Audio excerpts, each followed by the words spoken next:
Hi, this is Tim of the 1916 Company. Welcome and thanks for logging on. If you love this watch, email us tmosso@the1916company.com for purchase pricing and availability questions regarding this watch. Well, regarding this watch, what can I tell you? It is one of the most requested timepieces I have ever featured on this channel. It's taken all of 4 years for this one to find its way from Japan to my hands. And I'm going to turn this video into more than a standard review. I'm going to make this a repository of everything I know about this watch, given the dearth of hard information and the many questions that people have about the model. Basics first. The original Accutron was a tuning fork-powered watch, not a quartz, not a mechanical, and not electric like a Hamilton, but using a tuning fork that acted as a servo to index the hands. It was invented by Max Hetzel, a Swiss engineer, and brought to market by the Bulova Company of America in 1960. Now, that watch was made through the late 1970s. Bulova today is owned by Citizen of Japan. And despite the name Accutron, this watch is not a Bulova. It is a standalone sub-brand called Accutron. And in spite of the tuning fork symbol that's for heritage only, this watch has a conventional modern quartz oscillator, albeit a very precise one. And it is an electronically powered watch in the sense that a capacitor runs the whole thing and it's charged by electrostatic generators, but it is not a tuning fork watch. It does not make a sound. Now, basic dimensions. Let's talk about the size of it. It's a big bubble of a watch with a vaulted sapphire designed to resemble the vintage plexis used on the original. In steel, the case is 43.5 millimeters in diameter. And you can see that 16 millimeters thick. It is a bit pudgy in profile, but not super broad across the wrist at 49.5 lug-to-lug with a 22 millimeter spacing between the lugs. It's large, but it's not huge, and I would say that it's kind of functionally large in the sense that it's made more legible, but also more interesting to look at. And if you take a look at that movement, which was developed by Citizen Movement Arm Miyota, it does fill the entire case, and there is really not much space left in there. I get the sense that you need a large case to handle this Miyota Accutron NS30 automatic movement. So that's how it sits. You can see down the barrel. It's actually not out over the edge of my wrist. I think you could wear this on a wrist as small as 15 centimeters in circumference. And as domed as that sapphire is, and as kind of stepped as the case is, it should fit underneath jacket cuffs. Here's a distance shot to give a better sense of scale. The strap is a very supple calfskin leather black. There is some bolstering to give it some volume.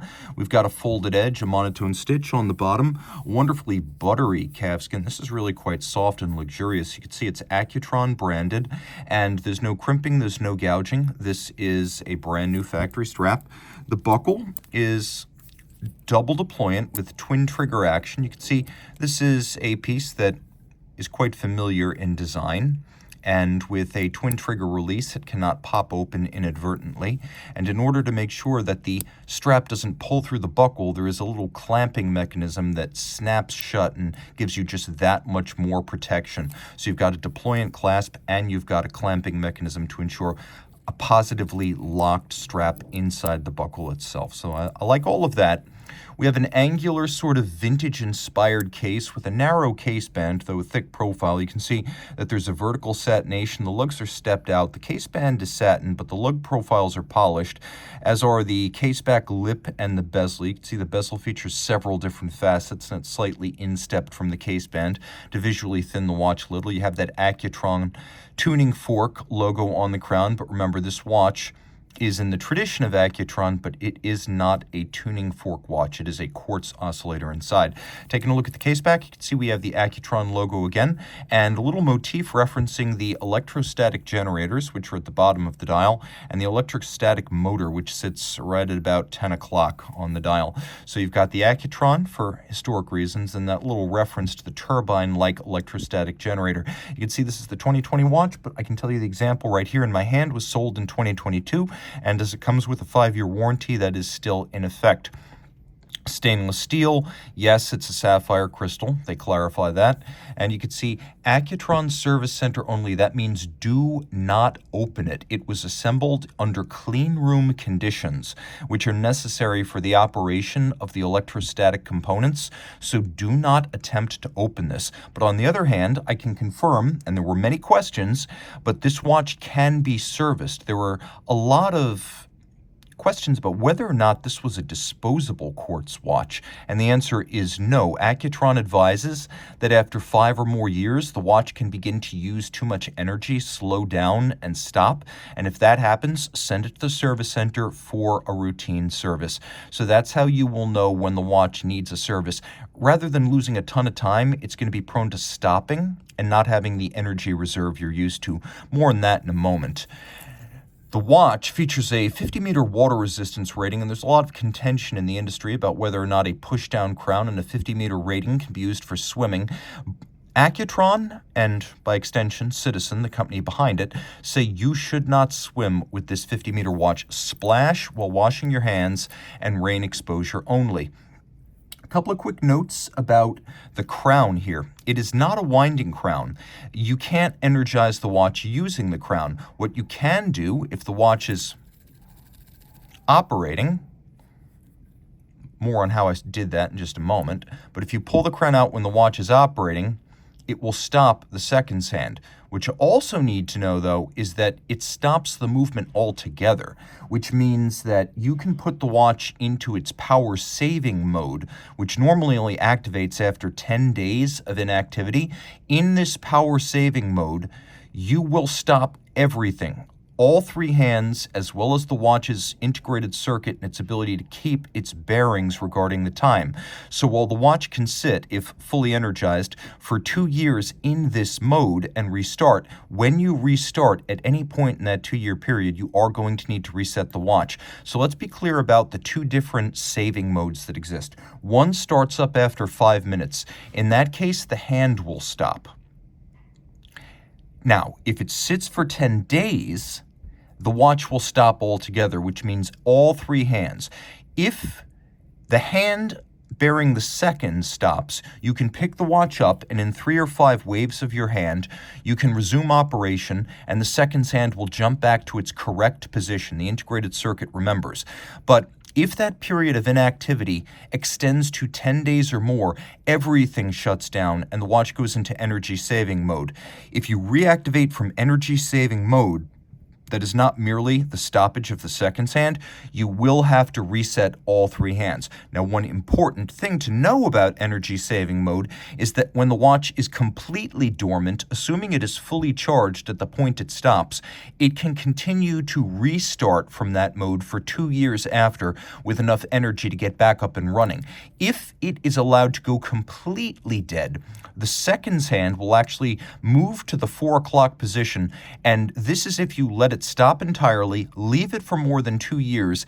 It will need to go back to the service center to be re-energized and restarted. So make sure if you are going to put the watch into long-term stasis, pull the crown out, but ensure that you've been wearing it for a couple of days before you do so.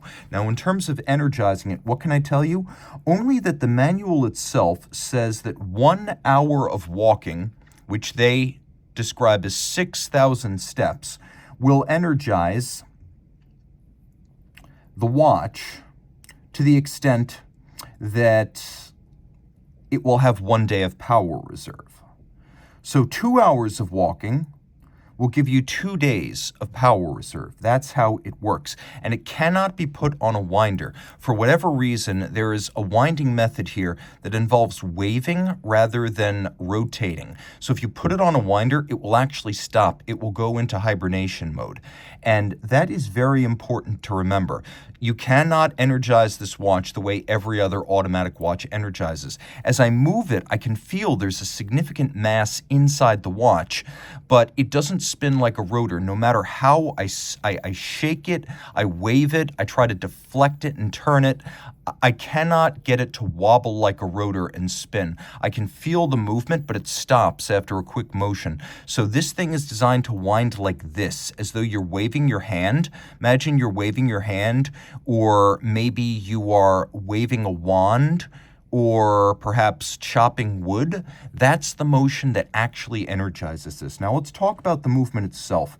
The movement is the Miyota engineered NS30. It is automatic winding. It does have stop seconds, but remember, when you pull the stop seconds hand, everything is halted. So you don't want to leave it hacked for too long, because the minute and eventually the hour hand will also begin to fall behind. So you do have stop seconds, but it's also a total paralysis tool if you want to stop the watch. Now it uses something approaching the level of Bulova's conventional precisionist movements, which means I believe this operates at 262 kilohertz, and it has an accuracy of 5 seconds per month plus or minus. A standard quartz movement is plus or minus 15 seconds, so this is 3 times better than that. The watch features a capacitor internally, and the capacitor works with the 2 electrostatic generators, the quartz oscillator, and then the electrostatic motor. So electrostatic generators, what does that mean? You can see it says electrostatic on the back. Well, a conventional generator, whether it is AC, alternating current, or DC, direct current, operates by spinning a copper coil through a magnetic field. Now, this creates an electrical current, but it doesn't do it by using frictional attachment. What happens is, just like when you rub your socks on a carpet, when you're a kid and then you touch someone and you apply a shock from static electricity, that is a frictional removal of electrons from the carpet onto your body. And so we have these 2 little electrostatic generators which spin wildly with only the slightest motion, and they are creating frictional accumulation of static electricity, which is then energizing the capacitor. And a capacitor is similar to a battery, but whereas a battery is a voltaic cell that uses a chemical reaction to release electrons, the capacitor is more like a can that contains a quantity of electrons ready to be released from containment. And it uses a containment field, basically equal amount of static repulsion all the way around the can, and most capacitors are shaped like a can, to keep the electrons in the capacitor. So the capacitor then sends that static electricity to the electrostatic motor, which is what we have right here. And so that is what actually drives the hands, but there are 2 different motors. One drives the seconds hand, the other is a stepper motor attached to the hour and minute hands, and then they are synchronized by the integrated circuit. So there are 2 electrostatic motors, and what you're looking at right here, I believe, is the one driving the seconds hand specifically because of its continuous motion, whereas the other 2 hands use pulses at periodic intervals to drive them. Now, this is also driven by pulses. It's just the pulses are occurring in such a rapid succession that it looks like a smooth sweep. So that's how that works. And there is a lot to say about this watch. So, putting it back on the wrist, I can tell you that I'm aware of some sort of a mass, but it doesn't spin like a rotor. It's really comfortable. It almost wears like a lugless watch because the lugs don't project far beyond the case. And it's a very cool piece.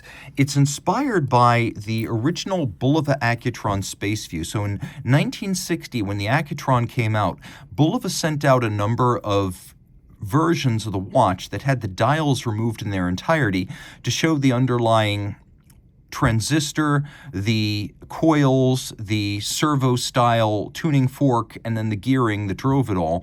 And people started making offers on those display models that did not have dials.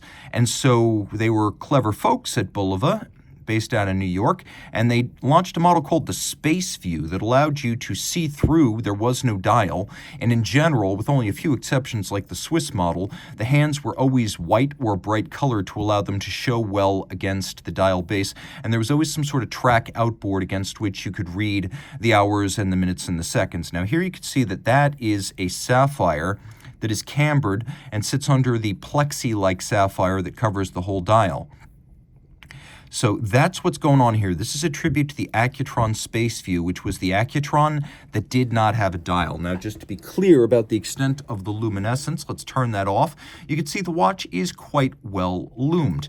while machine finished, it is nicely decorated, and it uses the color scheme of the original with a large amount of orange, white, silver, and green, all of which I appreciate deeply. You can see that there are bevels on the bridges holding the electrostatic discs, and while that's all machine executed, it is quite handsome. And we have satination on all of the bridges, with the exception of polished screws and then polished jewel sinks, which I deeply appreciate. You can also see that we have that little rose gold tuning fork right there to remind us where all of this came from.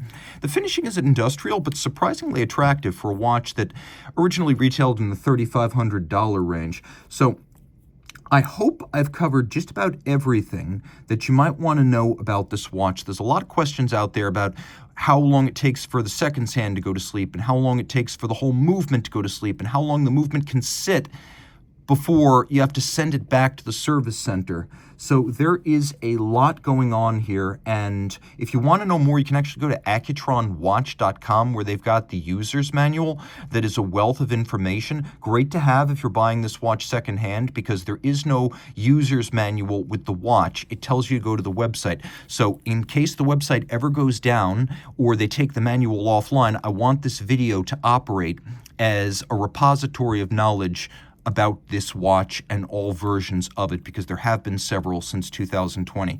A really cool piece, and something that I find genuinely awesome. One of the few times I've been able to take a quartz-powered watch and say I find it more intriguing than a comparably priced mechanical watch. So let me know in the description below. I'm going to keep a running tally of the questions you ask, and I will try to respond to the description, or I should say the comment thread below this video, on an ongoing basis through the years as more people ask about the watch. I'll relate anything I know if I know it. Reach out to Team Mosso at the 1916company.com for purchase, pricing, and availability questions.